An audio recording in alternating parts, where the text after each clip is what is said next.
Greetings, this is Ty Brown, and welcome to the Pepperdynamics Podcast, the informal podcast of the Grazia Deal Business School community. Joined by Kia June, our co-host. Kia. How you doing, Ty? Glad you're here today. Today, we talked to a couple first years, right? And I'm excited to talk to them. A lot of energy in who we're going to talk to here today, so I'm excited to talk to them. We have Dela Atsu-Swanzy. Dela went to the Naval Academy and spent 12 years as an active naval officer, and now he's looking to pivot, change up his career, and do some great things. Greetings, Dela. Thanks for joining us. Thanks, Ty. We also have Julie Awopetu. Julie is a Penn State undergrad, worked in HR and entertainment for over 10 years, and she is in the 15-month program. Julie, I am really happy that you're joining us. Me and Kia are looking forward to this conversation. Thanks for joining us, Julie. Thank you for having us, and thank you for the podcast. It's needed. Excellent. Kia, if you take over, I'm going to step out real quick, and then you can handle the conversation. I'll join us when we get to the second. I was going to say, if you don't mind, I got a couple questions I want to ask them. Do your thing. All right, let's do it. Julie, Del, it's great to have you here. Julie, I spoke with you before. We got connected on LinkedIn. I saw you were in entertainment, got on a quick phone call with you, and you even got me a connection. And I feel like that's what MBA school is all about. So, I mean, tell me right off the bat, your first experience with the MBA, what was that like? So first off, Kia, you were awesome. And the whole thing is about networking. So we hope that anybody listening realizes that if you're someone who's really about books, studying, Pepperdine, grow that network, definitely try to interact with as many people. My first experience MBA at Pepperdine, literally awesome because it was orientation. And everyone was excited. And although it was on Zoom in the beginning, just seeing everybody's face, we were ready to go. And so it was excellent. That's good to hear. Was it like that for you too, Del? And are you in her cohort?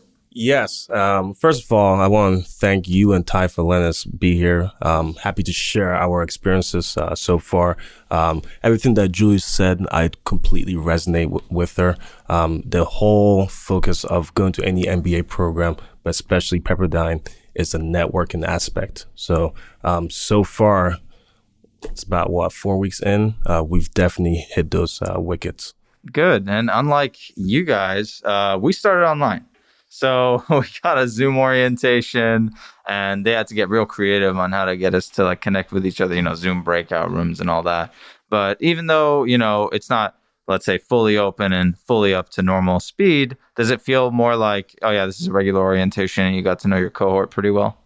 Yes. I think it's a lot of growing pains, but good growing pains. So most of it is time management.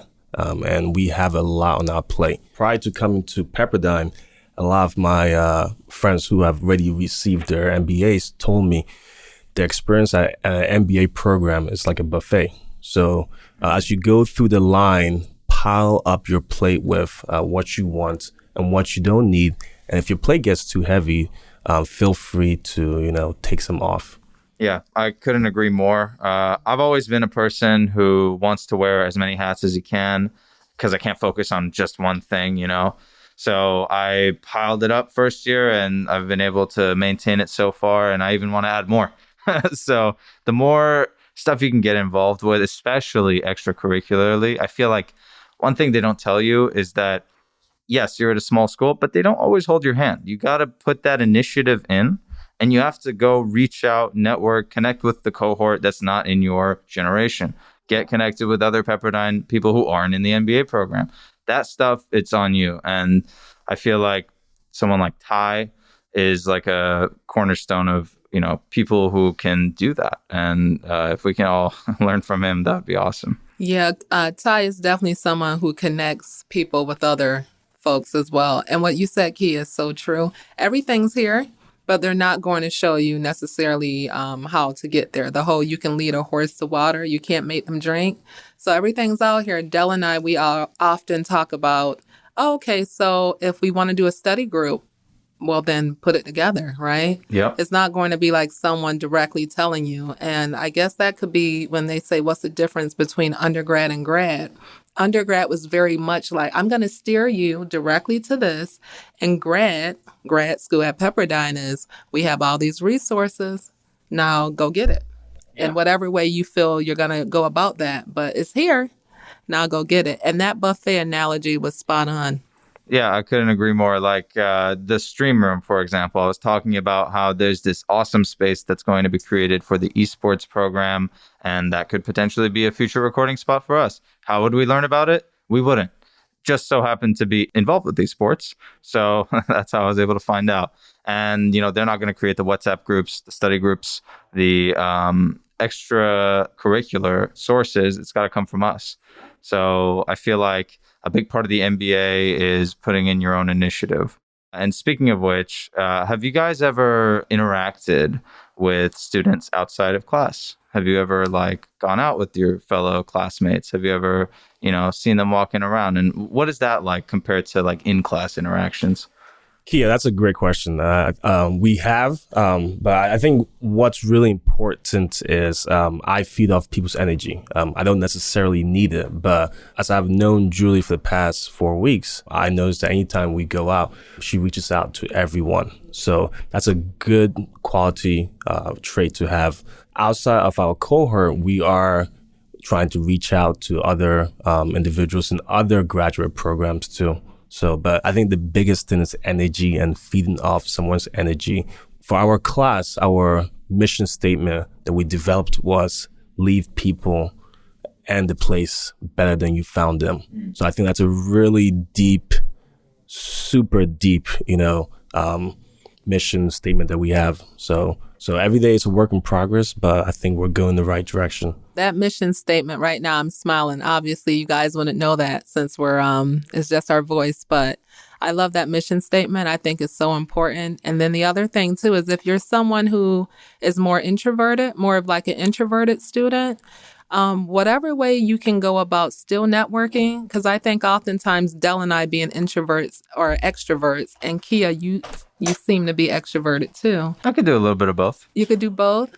Sometimes it's like, hey, try to participate more, but then you got to think of if they're comfortable with that.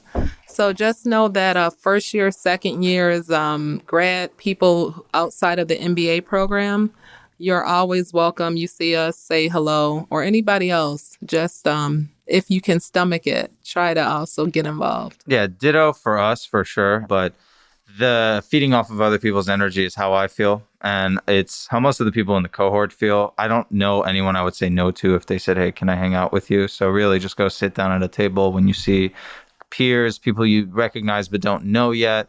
They will be inviting. We're all here for the same thing, and they'll be happy to have a chat with you. And that's really great. What were you going to say? Yeah, Kia, I was going to say, the idea of looking forward, but also stepping backwards is important. Julie had mentioned it. So what you did not do right, in your opinion, in undergrad, you should make sure that you do better in graduate school. So and that can go into too many different vines and strings. So if you were introvert in undergrad, be extrovert now. If you were not into clubs, be into clubs. If you were not in a leadership position, take that step. So that's super important, to be uncomfortable but still be comfortable. I'll step in here. Dale, it's interesting you say that because in undergrad at Michigan State, I wasn't shy. I wasn't necessarily the most outgoing. I was on the football team, hung with the guys, and when you're on the football, you're not going to be as real shy. But I wasn't the super outgoing. But when I moved to Texas to get my first master's degree, the first day I was like, so you're down here and don't know anybody. You're either going to be a hermit, live by yourself for these 2 years, and then graduate and not know anybody, or you're going to change your whole mindset and just go in and make it happen. So then I just turned into this greetings guy, right? I say greetings all the time. So we're starting in Texas. I just became a little more outgoing, which it was probably already a part of my personality, but I just went in. What I love about what Ty just mentioned is, so even though you're using the word greeting, now you branded yourself. So that's a brand right there. And other people can feed off that. So I might start saying greeting. It's not copying you, but it's almost in the sense that I respect what you're doing with your brand. It's so pleasant. He sent me a message, Ty did, and he said greetings. And I literally wrote back to him. I'm like, oh, that's lovely. Yeah. Greetings. So yeah, that's branding right there. That's awesome. Yeah, my father had a saying when I was young. He said, everybody deserves a hello and a smile, right? I just turned the hello to a greetings instead of hello. So it is what it is. After that, I don't owe you anything. But I'll say greetings to you and keep it moving, right? And, they said something interesting. Their class has a mission statement. Oh, really? Yeah, we didn't have anything like No, that. we didn't have nowhere near is that an orientation thing or? It was for the workshop, the 3-day workshop. We had just break it up into different groups and come up with something to hold ourselves accountable. I think in this day and age, accountability is huge. So, and it's good because you have to find strengths and weaknesses within yourself and the cohort, and then not look at yourself, but try to grab other people and bring them along, because it will pay itself forward. Yeah, and the self-improvement message, essentially, which is your mission statement, if I'm watering it down, let me know. That is something that resonates with a lot of people. I mean, we're all going to grad school to better ourselves in one way or another, whether it's seeking out a better job, whether it's furthering our skill set, making more connections in one way or another that's bettering ourselves. And Ty carries that message, and so do you too. And it's really cool. I'm kind of jealous. I might make my class do a mission statement or something. Yeah, so when he said during the workshop, we're talking about the 3-day before school starts. So I don't know if during COVID, if you guys literally had a real one since it was all Zoom. But our teacher, Professor Jacqueline, she had us break up into groups. And that's when we each came up with a mission statement. So, but it was for the entire cohort. Then we all agreed on that mission statement to leave Pepperdine and your cohort better than when you started. Yeah, that's what me and Kia are trying to do with the podcast here. I wonder, Ken, you may have asked this. I joined late. I apologize for anybody who's listening, but have you guys figured out ways to execute that mission statement now that we're 2 through a month or a month and a half in, right? Have you already seen things that you've done and Absolutely. Your cohort has done? So I'll touch on it because I know Del will be able to probably express it better. We just got back from the National Black MBA. This year it took place in Chicago. It was in person. And because it was canceled last year, it was phenomenal and a very nice turnout. It was a total of 5 of us going that we were aware of. We met like 4 days before the conference and went over strategy. When I tell you we looked at each other's resumes, we did the elevator pitch with each other. We went over what dry cleaning, what are you going to wear, that type of thing. So we very much try to practice that mission statement, not just say it, because the whole thing was everyone looks better together. It's like that whole, if you have a weak link, you bring everybody down, right? So if you're trying to make sure everyone's strong. So yeah, we practiced it for sure. Right. So National Black. Tell us more about that. Right. Tell us a little bit about representing Pepperdine at the National Black MBA Association. I mean, come on. Did you guys go in strong? Do they remember who we are? Are they looking forward to us coming back? What we do? Talk to us. Absolutely. And I think we fed off what we talked about brand. Yeah.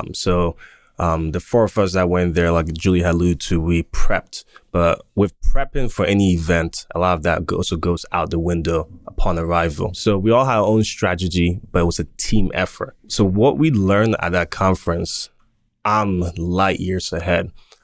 Networking, how to speak to these recruiters, how to present your resume, future internships, how to not put all your eggs in one basket.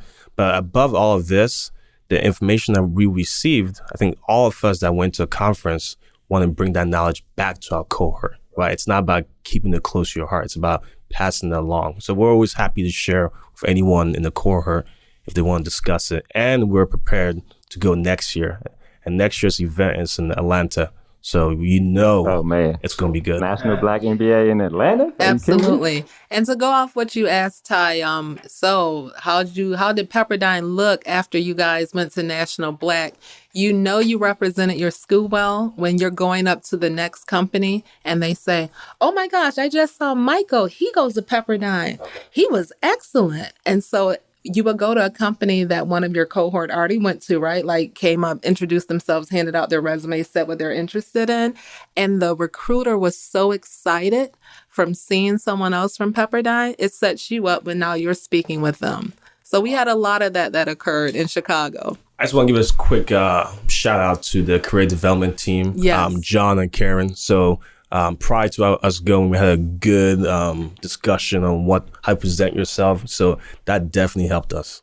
Yeah, they look out for us. John and Karen, they're cool people. And by the way, people, I said it was five of us because Dell has an amazing friend, Irv, and we have somewhat adopted him, but he goes to UC Irvine. That's correct, Julie. So Irv goes to UC Irvine, and the whole point of, I mean, I've known Irv since undergrad, but the whole point of meeting him and his cohort is so we can bridge that gap. That Southern California. Now we know the four schools out here, top four schools, us, USC, UCLA, and UCI down south. So if we can get his MBA cohort and Pepperdine's cohort to, come together, well, we can network, we can get jobs, we can do events together.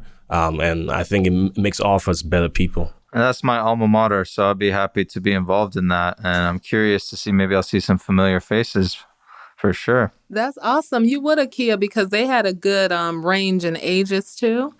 They were awesome. We met like 7 or 8 of them. Correct. I think they had about, I want to say 20. That's it. 20 people. 20 people They had that many. And keep in mind, their school hasn't started yet. They've only done orientation. So they were a little less stressed. They haven't started classes they yet. They went at night, there logged you onto go. the computers trying to figure out finance. Right? Correct, Ty. Talk to us a little bit about one more question about National Black, and we'll move on. But a little bit about the strategy you guys came up with, and what are some highlights from that strategy, and were you able to execute the goals that you set for that strategy? So I'll start. The number one thing we did when we sat down and went over strategy, we said, what companies do you have listed on your list? And we compared to see out of the people coming from Pepperdine if we had similar companies. Because again, the whole thing would be, if Kia's going up to American Airlines, and I'm also interested in American Airlines, you would literally set the path. So you would go up to that recruiter from American Airlines and then say, oh, I'm interested in finance. However, Julie, her background is human resources. So they're thinking, great, I'm going to take your resume because you're finance, Julie's more HR. And so we definitely wanted to make sure whatever companies we had, that we did our energies together on that. So that was one of the strategies we used. Yeah, I absolutely agree with Julie. Another point, I think, for the listeners out there is it's a fear in what you're doing. So I'm coming from a completely different industry, come from the military government side. I don't know any of this. I don't know how to speak to a recruiter. So talking with Michael, one of the members in our cohort, he's done this before. So he's able to calm my nerves, and I'm sure the rest of the team's nerves. But another strategy we had, so while we're there, besides our cohort, we also made friends with other students. So, for example, Jacob from University of Utah was a consultant for EY. So he and me knocked it out of the park. I added him on LinkedIn. Later on, during one day, I saw Aurora, one of our classmates, and she wants to go into consulting. So they were able to link up, and he's like, reach out to me anytime and I'll walk you through the process. So we definitely, like Julie mentioned, we definitely put Pepperdine on the map, but we also make sure to network with people who are outside the LA region. We're definitely going to start sounding like beating a dead horse about all this networking stuff throughout all the different podcasts, but that's why we keep repeating it. It's the cornerstone of having a good MBA experience. So props for you guys for putting out the good word for Pepperdine. And Atlanta next year, I'm sure you'll do great there as well. Hopefully more people from Pepperdine will come, just because it was an amazing experience. So we'll see how it goes. Yeah, Atlanta's going to be exciting. Yeah, so that'll Atlanta be awesome. might be a little too wild from. I might be there because I'm a member of National Black. I actually joined at one of the higher memberships, but Atlanta sounds crazy, actually. But obviously, Kia and I are second years and trying to figure out this second year thing, mapping our path to where we want to go. Kia is a little more specific on his plan, whereas I'm up in the air. Let's figure it out wherever the universe takes me. But you guys come in as first years. Julie, I know you're a little more focused in terms of HR. Dale might be a little bit like me, right? A little better background when you talk about military, though, right? There's a little better focus in terms of organized. But talk to us about your expectations for wrapping up the first year. I know we're only like in the first month, but wrapping up the first year and going into second year. What do you hope to have accomplished after your first year when you're in a position like Kia and I are in your second year of the MBA? That's a great question, Ty. I think a lot of it is I use my military background to help me in any part of my life. So I think you have to follow before you can lead. And we all lead every day. So the second year are our backbone. We have to lean more towards you guys. So even though we're only in the first month, there's still time, not too much time, to really lean from you guys.